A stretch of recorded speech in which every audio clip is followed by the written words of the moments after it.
मोरांबा या मालिकेच्या 1 नोव्हेंबरच्या भागामध्ये चाळीमध्ये आता मात्र इकडे रेवा येऊन खोटं नाटक काही सांगत असते. म्हणजे अक्षय आणि मी फिरायला चाललोय आणि सगळं सगळं बोलत असतानाच तिकडे आता मंगल येते. मंगल म्हणते ही ही आली इथे, थांब हिला आत्ता धडा शिकवते असं म्हणत रेवाला आता एक थोवाडीत द्यायला मंगल पुढे जाते. रेवा घाबरते आणि घरभर पळत बसते आणि हे बघा मी बोलते ते खरं बोलते, यात काही खोटं नाही आहे असं म्हणत रेवा आता घरभर फिरते. त्यातलं घरातलं पीठ पडतं ते रेवाच्या तोंडावर पडतं. मंगल तिचा पिछा सोडत नसते. रेवा म्हणते मी खरं बोलते आहे, सांगते मी तुम्हाला. रमा म्हणते मावशी जाऊ दे, कदाचित बोलत असेल ती खरं. रेवा म्हणते बघितलं, रमालाच फक्त सगळं समजतं असं म्हणत रेवा आता तिकडून निघून जाते.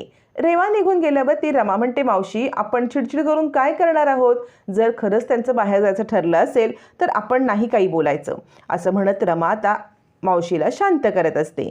तोपर्यंत इकडे अक्षयला शुद्ध आलेली असते आणि तो विचार करत असतो मी आता बरा होईन, मी रमाकडे जाईन आणि रमाला मी आता माफी मागेन आणि तिला सन्मानाने घरात घेऊन येईन, तेव्हाच माझं मन शांत होईल असं म्हणत अक्षय खुश असतो. इकडे आता आनंद येतो आणि तो सांगत असतो अरे अभि हे बघ ज्या ठिकाणी ॲक्सिडेंट झाला ना तिथलं मला CCTV फुटेज सापडले, हे बघ बरं. आणि दोघंजणं CCTV फुटेज पाहत असताना त्यात रेवाची गाडी स्पष्ट दिसत असते. रेवा तितक्यात तिथे येते आणि अभि म्हणतो काय ग रेवा, ही अवस्था कशी झाली तुझी. रेवा म्हणते अक्षयच्या विचारामध्ये होते मी, त्यामुळे माझ्यासमोर गाडी आली आणि मी कधी खाली पडले मला कळलंच नाही. याच्यावरती अभि म्हणतो हे बघ स्वतःची काळजी घे, असं करू नकोस बरं. आता अक्षय आउट ऑफ डेंजर आहे की नाही, त्यामुळे कुठच्याही गोष्टीची चिंता नाही करायची. हे बघ आम्हाला CCTV फुटेज सापडले ॲक्सिडेंटच्या ठिकाणचं. मग मात्र रेवा हादरते. ॲक्सिडेंटचं CCTV फुटेज आणि त्यात दिसणारी कार ही आपलीच आहे हे रेवाला माहिती असतं आणि रेवा आता गडबडते. आनंद म्हणतो हे बघ याच्यामध्ये नंबर प्लेट पण दिसते, आपण बघूया का नंबर प्लेट. रेवाला आता धरणी दुभंगावी आणि आपण त्यात जावं अशीच अवस्था होती. पण त्याच वेळेला इकडे आनंद सांगतो अरे अभि बघ ना याच्यामध्ये नंबर प्लेट ब्लर आहे. रेवा सुटकेचा निश्वास सोडते, पण तिला माहीत नसतं की तिची गाडी अचूक ओळखली जाणार असते हुशार जान्हवीकडून. त्याच वेळेला आनंद म्हणतो एक काम करूया, मी त्या घटनास्थळी जातो आणि तिथे चौकशी करतो, कुणीतरी ही कार पाहिलीच असेल ना असं म्हणत आनंद आता घटनास्थळी जायला निघतो. इकडे रेवा हादरते, कारण त्या फुगेवाल्यांनी रेवाला पाहिलेली असते. याच्यावरती अभि म्हणतो तू जा, मी इथे थांबतो काही फॉर्मॅलिटीज असतील तर पूर्ण करायला. रेवा विचार करते जर हा आनंद तिकडे वेळेत पोचला तर आपलं काही खरं नाही. इकडे रमा सांगत असते आई तुझी तब्येत बरी नाही आहे, रुटीन चेकअप पण आहे, चल आपण हॉस्पिटलमध्ये जाऊया. कावेरी म्हणते नको ग, या अशा अवस्थेमध्ये मला नाही इच्छा येण्याची. रमा म्हणते अशी अवस्था तशी अवस्था काही नाही, कोण कुणासाठी थांबत नसतं हां आई, चल आत्ताच्या आत्ता आपण निघूया बरं असं म्हणत रमा आता कावेरीला घेऊन हॉस्पिटलला निघते. त्याच हॉस्पिटलला ज्या हॉस्पिटलला आता अक्षय ॲडमिट असतो.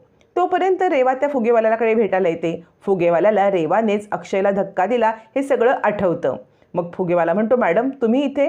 रेवा म्हणते बघा मी इथे होते किंवा त्या दिवशी माझ्या गाडीने ॲक्सिडेंट झाला हे सगळं सत्य विसरून जायचं, तुम्ही मला ओळखत नाही मी तुम्हाला ओळखत नाही असं म्हणत ती आता पैशांच्या गड्ड्या काढून त्या माणसाला देते. यावरती तो माणूस म्हणतो ठीक आहे, म्हणजे नाही तुम्हाला मी ओळखत असं म्हटल्यावर ती रेवा म्हणते ओळखत नाही ना हेच बरं आहे, कारण जर मी तुम्ही तोंड उघडलं तर तुमची पण अवस्था तीच करेन जी त्या माणसाची केली.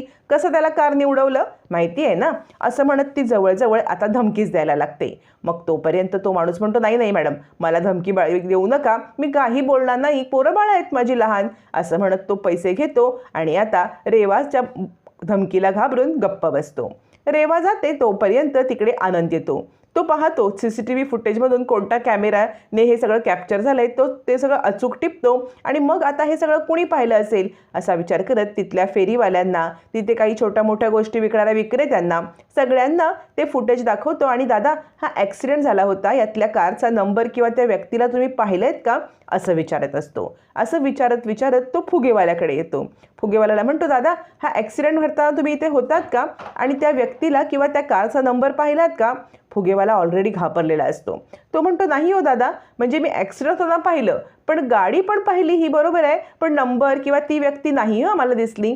आता इकडे आनंदला डाऊट येतो. आनंद विचार करतो एवढी मोठी घटना घडली पण इथे कुणीच कसं पाहिलं नाही की हे सगळं घडलंय, काहीतरी गडबड आहे. इकडे आता डॉक्टर अक्षयला चेक करतात. अक्षयला चेक करून झाल्यावरती अक्षय सुखरूप आहे आणि तुम्ही ह्याला घरी घेऊन जाऊ शकता, पण काही फॉर्मॅलिटीज मला पूर्ण करायला लागतील. म्हणजे अजूनही यांची बाहेरची जखम भरले, आतल्या जखमचे काय रिपोर्ट आहेत हे सगळं बघावं लागेल. मग मी तुम्हाला सांगतो की कसं काय ह्याला घेऊन जायचं ते, असं म्हणत डॉक्टर आता सीमा आणि अक्षयला समजावून सांगत असतात. सीमाला आता आनंद होतो, कारण अक्षयची तब्येत ही बरी असते आणि त्याला घरी घेऊन जायचं असतं. अक्षय आणि आता सीमा हे दोघंजण घरी जायला निघणार. त्याच दवाखान्यामध्ये रमा आणि कावेरी येते. रमा सांगते, कावेरी देवस्थळी यांच्या फॉलोअपसाठी मी इथे आलेली आहे. मग रिसेप्शनिस्ट रमाला बसायला सांगते आणि म्हणते, मॅडम तुम्ही बसून घ्या, डॉक्टर येतील त्यावेळेला मी तुम्हाला पाठवते. मग रमा आणि कावेरी तिथेच जवळपास असताना रेवा तिथे येते. रेवा रमाला पाहते आणि विचार करते, अरे देवा, ही कशी काय आत्ता इथे आली? हिला आत्ताच कडमडायचं होतं. म्हणजे अक्षयला आत्ताच डिस्चार्ज मिळालाय आणि ही जर का अक्षयच्या समोर आली तर मात्र काही खरं नाही आहे. काय करावं बरं हिला हकलवायला इथून? कारण दोघंजणं समोरासमोर आले तर आत्तापर्यंत केलेला सगळा प्लॅन फ्लॉप होईल. इकडे तोपर्यंत जान्हवीला आनंद येऊन सांगायला लागतो, अगं बेबी, अक्षयची तब्येत तर ठीक आहे, त्याला डिस्चार्ज पण मिळेल, पण माझ्या हातात एक CCTV फुटेज लागले. त्या CCTV फुटेजनुसार अक्षयला उडवणारी कार तिथे दिसत आहे. याच्यावरती जान्हवी म्हणते, मग प्रॉब्लेम काय आहे? तू पोलिसात जा, पोलिसांना ते CCTV फुटेज दे, कारचा नंबर बघायला सांग आणि त्याला अटक करायला सांग. यावरती आनंद म्हणतो, तोच तर प्रॉब्लेम आहे ना. अगं कारचा नंबर बघ ना, ब्लर दिसतोय. पण असू दे, कारचा नंबर ब्लर दिसू दे किंवा काही असू दे, मी त्या गुन्हेगारापर्यंत पोहोचणार. ज्याने अक्षयला मारण्याचा प्रयत्न केलाय ना, त्याला नक्की मी धडा शिकवणार. जान्हवी म्हणते, बघू बघू मला ते CCTV फुटेज. असं म्हणत उत्सुकतेने जान्हवी ते CCTV फुटेज पाहायला लागते आणि त्याच वेळेला तिला साधारण ही कार आपण कुठेतरी पाहिले असं आठवायला लागतं. ते आनंदला म्हणते, एक मिनिट बेबी, मी ना ही कार कुठेतरी पाहिले, नंबर नाही दिसत आहे, पण बघ ना काचांची स्टाईल वगैरे हे मी पाहिलंय. याच्यात आनंद म्हणतो, अगं अशा 100 गाड्या रस्त्यावरती धावतात, तू बघितली असशील कुठेतरी. जान्हवी म्हणते, नाही, ही कार रस्त्यावरची नाही आहे, तर ही कार आपल्या इथलीच आहे, म्हणजे जवळपासचीच आहे, मी रोज बघते अशी आहे. याच्यात आनंद म्हणतो, बघ बघ, तुला काय आठवते का बघ. जान्हवी पुन्हा एकदा CCTV फुटेज पाहते आणि म्हणते, हा बघ, हा स्टिकर बघ कारवरचा, हा स्टिकर मी जवळच कुठेतरी पाहिलाय, आत्ता आठवत नाही आहे पण मी आठवेन. आनंद म्हणतो, तू नक्की आठव आणि मला सांग, हा तू स्टिकर कोणाच्या कारवर पाहिलास? आता जान्हवीने तो रेवाच्याच कारवरती पाहिलेला असतो, पण त्या क्षणाला जान्हवीला हे आठवत नसतं. कुठेतरी पाहिलाय असं म्हणत जान्हवी आनंदला ही गाडी जवळची वाटते हे खूप वेळा सांगत असते. आनंद म्हणतो, हे बघ, हा स्टिकर कसलाही असू दे, हे कसलीही नंबर प्लेट असू दे, पण ही जो कोण व्यक्ती आहे ना, त्याला मी सोडणारच नाही आहे. तोपर्यंत रमा आता आईचं चेकअप करते आणि आता तिची मेडिसिन वगैरे हे सगळं रुटीनचं काम करत असते. रेवा लपून बसते आणि विचार करते, ही रमा कधी बाहेर जाते काय माहिती, तोपर्यंत अक्षयला बाहेर पडता येणार नाही. आणि इकडे डॉक्टरांनी अक्षयला सांगितलेलं असतं की आता तुम्ही घरी जाऊ शकता. त्यासाठी सीमा आणि अक्षय दोघंजण तयार होऊन बाहेर पडत असतात आणि डॉक्टरांनी त्यांना डिस्चार्ज दिलेला असतो. दोघंजण बाहेर येत असताना आता दोघं दारात येतात आणि समोर रमा दिसते. रमा समोर कशी काय म्हणून अक्षयला थोडासा धक्काच बसतो. अक्षय सीमाला म्हणतो, आई तू सांगितलंस का? बोल, तू हिला बोलवलंस का इकडे? सीमा म्हणते, नाही रे बाळा, मी कशाला हिला बोलवेन, पण थांब, आलेच ना ती, तर मी तिच्याशी बोलून घेते. असं म्हणत आता इकडे सीमा रमाकडे पाहत बसते.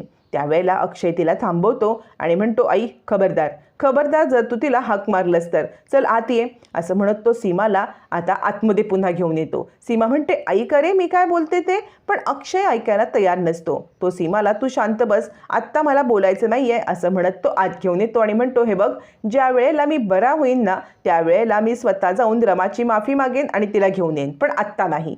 इकडे रेवा विचार करत असते, अरे देवा, हे समोरासमोर आले तर खूप मोठा गोंधळ होईल. पण तोपर्यंत कावेरीचं काम उरकलेलं असतं आणि त्याच वेळेला जेव्हा वॉर्ड बॉय पार्टिशन नेत असतो, त्या पार्टिशनच्या मागे आता अक्षय आणि सीमा हे दोघंजण तिकडून निघतात. पण रमाला मात्र काहीतरी भास होतो की आपल्या मागे कोणीतरी आहे, म्हणून रमा मागे वळून पाहते आणि तिला आता अक्षय दिसतो सुद्धा. रमाला अक्षय दिसलेला असतो आणि अक्षयची अवस्था पण कळलेली असते. मग रमा आणि कावेरी ज्या वेळेला रस्त्यावरून जात असतात तेव्हा अक्षयची कार मध्येच बंद पडते आणि कसली तरी पिशवी बाहेर पडलेली असते, म्हणून रेवा बाहेर येते. दोघीजणी हे पाहत असतात. रेवा आता तिला वागता येत नाही म्हणून पोटावरती हात ठेवत असते.